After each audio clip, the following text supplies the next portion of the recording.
Begich doesn't put on airs, but he's been an expert to the European Union Parliament. He, of course, has been the president of both the Alaskan Federation of Teachers and the Anchorage City Council of Education. And I can get into his doctorate all day. His brother is a U.S. Senator. His father was was Nick Begich Sr. This is a short segment, long segment coming up. But, Doc, getting back into this, what are your concerns overall with something like the Hadron Superconducting Super Collider? And are there other technologies and other scientific operations that you're more concerned about? Well, the risks associated with big science, is there, and they even identified. I mean, the idea of creating a catastrophic event with this type of technology, again, this is why we need a little closer scrutiny, and I am actually more concerned about the things that we don't see. I mean, what we see in the open literature is certainly hair-raising in some cases and pretty disturbing in others. But what we do know is that the direction in which the technologies have moved is really more about how do you affect biological systems like human beings and other systems in a way where you can literally manipulate the players. I mean, when you think about military interventions, and we're looking at it right now. You look at our budget on the rebuild on countries after we go in and annihilate them.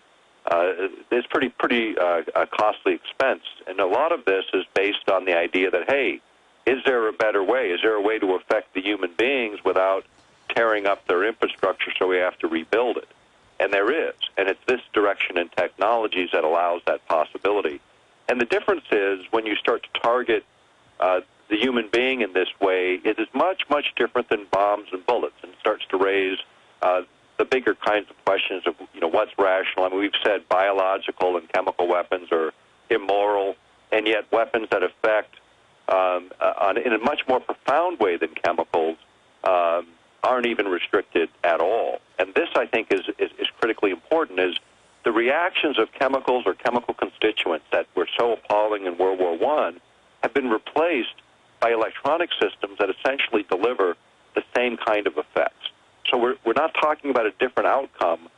We're just talking about a different delivery system. And to simplify it, you're talking about mind control, and I've seen the patents that you've covered. Right. I've looked at them at the patent office. I've seen articles in the Baltimore Sun where it goes, right, oh, DARPA's looking at putting up towers to calm you during right. emergencies. And, right. and I mean, just like 10, 15 years ago, they'd make fun of us talking about HAARP. Now it's mainstream. Now more and more, they're like, we are going to put cameras everywhere to make sure that are AI and make sure you're behaving yourself in your house. We are going to mind control you. This is a brave new world. And so you talk about, for whatever bit of technology we see, there's an iceberg beneath that. Right. I mean, how much of this stuff do we even know about, Doc? Very, very little, actually. What you see in the open literature is just a fragment, a grain of sand on the beach of knowledge, if you will. There's just so much more out there. When you look at the area of any of the areas that we've covered, from mind effects to weather effects, we've been covering them now over 15 years and consistently, and this is the true test, in my opinion. You go back to our original writings in 1994, and nothing has changed. You can look through those articles, those books, the materials we've produced, and we have not changed our opinion one iota. The facts that we identified then and the sources that we reference them, primarily government, military, and mainstream documents that were unclassified, nothing has happened to change our opinions, only to prove that we were correct. And you've experienced the same thing in a lot of your work. And the mainstream does eventually catch up, but usually it's sort of when the train has left the station and is already arriving somewhere else. That's where we are on this technology. And again, the idea of affecting weather systems, of affecting other forms of living organisms, including, the latest thing with the birds. Now we hear another situation in Louisiana, very similar to what was in Arkansas. Europe? Yep. And so there was a very interesting study, and this gets back to, people want to blame the chemistry. And I was in a conference in Brussels. It was a closed conference for a group called GLOBE, which is 44 governments, legislators. And in their 12th General Assembly in 1997, I attended, and the people that we were lecturing with on the other side was a group that had just written a book on chemicals creating false hormones in the environment. And I was talking with the guys from MIT and from Washington that were responsible for that.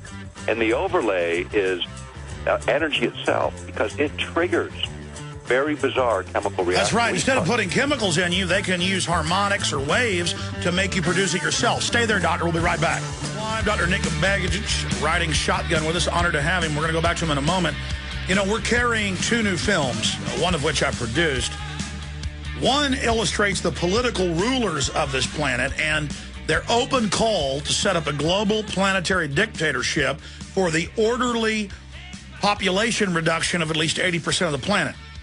And then a scientific dictatorship over the 500 million that remain.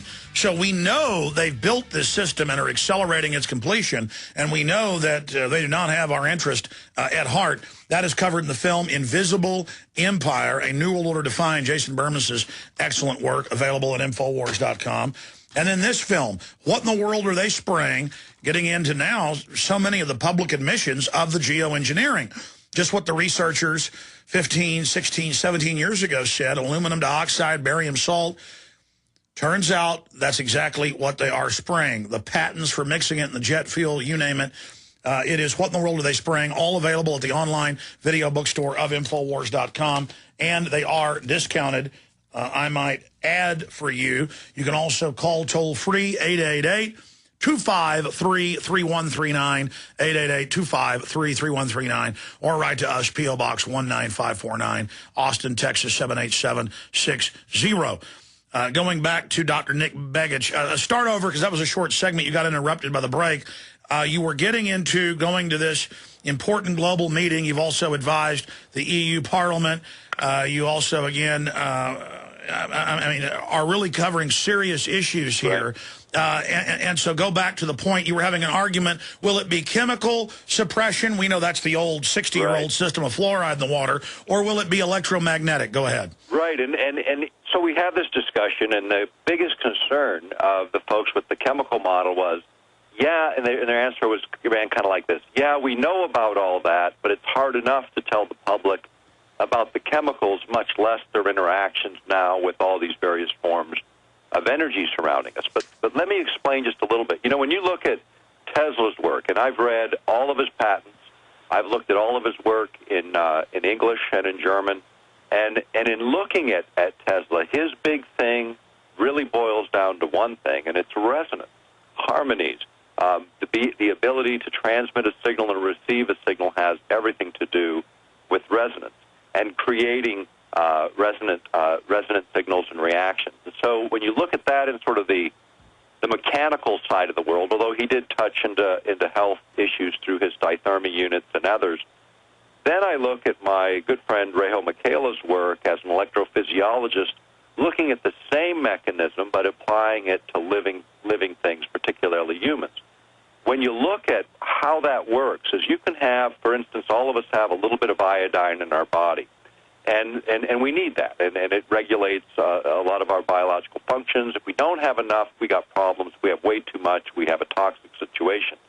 Well, there was a guy named Becker who wrote some excellent work that used this as an example, and you can send in, for instance, a signal that harmonizes with iodine, and actually when you then look at the body, the person being impacted by this external signal, they show all the symptoms of iodine poisoning, except when you do the blood work, you check the thyroid, there's no indication of why that should be, just the symptoms appear, a mystery illness, if you will, and it's the same effect as the chemicals without them. Now you think about that for a moment, and you start to apply that to sort of the randomness of signals that come across and through us every day of various ways. So not just premeditated governments or corporations with these technologies, but what about the cell phones and the wireless and this and being bathed in this frequency pollution?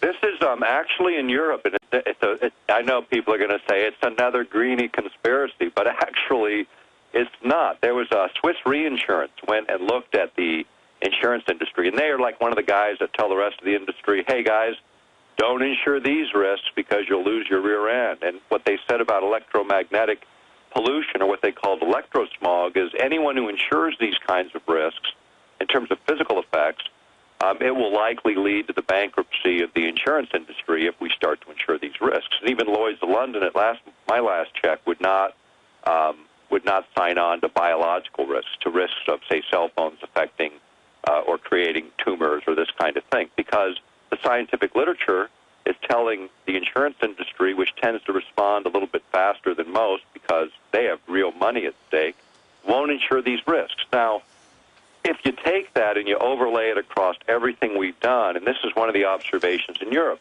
In Europe, they noticed that a certain species of pine tree was just dying out. They couldn't figure it out. And then people started to look at the science, and these forests were sitting between microwave transmitters that were transmitting millimeter waves, very short wavelengths, that happened to correlate, to harmonize with the needles of that particular pine tree, and they acted like little antennas receiving that signal, but then altering the nature of those plants and causing them to die off.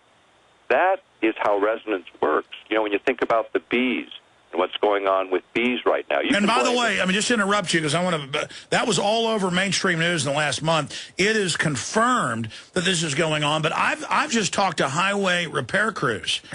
And because I've seen this visually myself, and I've said, are you cutting the plants more often right around these microwave towers? And they'll say no. And I'll say, well, I mean, have you noticed that the grass doesn't grow as fast or doesn't grow as well or is dead when it gets dry? And they said, absolutely. I mean, you can drive around and just visually see how unhealthy plants are around these towers. And there's all the studies about increases in tumors. Right. I mean, as you know, for decades, schools would get money to put a cell phone tower right on top of the school, and then the kids on the third floor, you know, massive cancer, same things in buildings. I mean, we know, I mean, there's how many thousands of studies have shown the same thing? Well, plenty, and I'll tell you, even and other health authorities around the world pay attention to it. The German health authorities do not allow towers to be erected around places where children congregate, daycare centers and schools. In Europe, in Great Britain, they warn parents every school year before school begins, don't let your kids use cell phones under a certain age because they're still developing, and the effects of these are pretty profound. And the difference is they use what's called the precautionary principle in Europe on environmental and health issues, where they start to tell the public about the time the insurance companies start to get concerned, the public gets to get the information. So we get to make the same kind of decision some insurance company gets to make, which is, do we want to take the risk or not, even though all the science might not be in. And you know, in over 40 years that they've applied this principle throughout Europe, they have never once been wrong. Well, I mean, to magnify that, that's just like the FDA doesn't want us to know if we have a genetically engineered cross-species salmon. Right. I mean, in America, we have to fight to even know if we're eating a clone. Well, and you know, here in Alaska, we don't allow farmed salmon because we actually have a good product. It's created naturally. We're the 12th largest fishery in the world. That's ranking us against every country in the world, Alaska alone. We produce 90% of all of the fresh caught salmon that people consume in the United States, and most people don't know it. And there is a difference. When you start to genetically modify, and this gets back in to the topic of the day, you can deliberately manipulate salmon species so they grow 30 times faster by, you know, messing around with the DNA, but you can also alter salmon species in a couple of other ways. You can alter their migration patterns because they orient by magnetic field lines, and our technologies are now interfering, causing disruptions in those migrations. And secondly, you can alter, using, again, electromagnetic fields, you can manipulate what happens within a DNA structures. So you can alter species, either accidentally as a side effect or a deliberate effect. And this is, again, where the problem comes in. You know, those same microwaves that transfer all of our communications, a slight change, just a slight change in the wavelength might eliminate the biological interactions. In other words, they're so precise, they're like dialing through the radio station. They only count when you get harmony.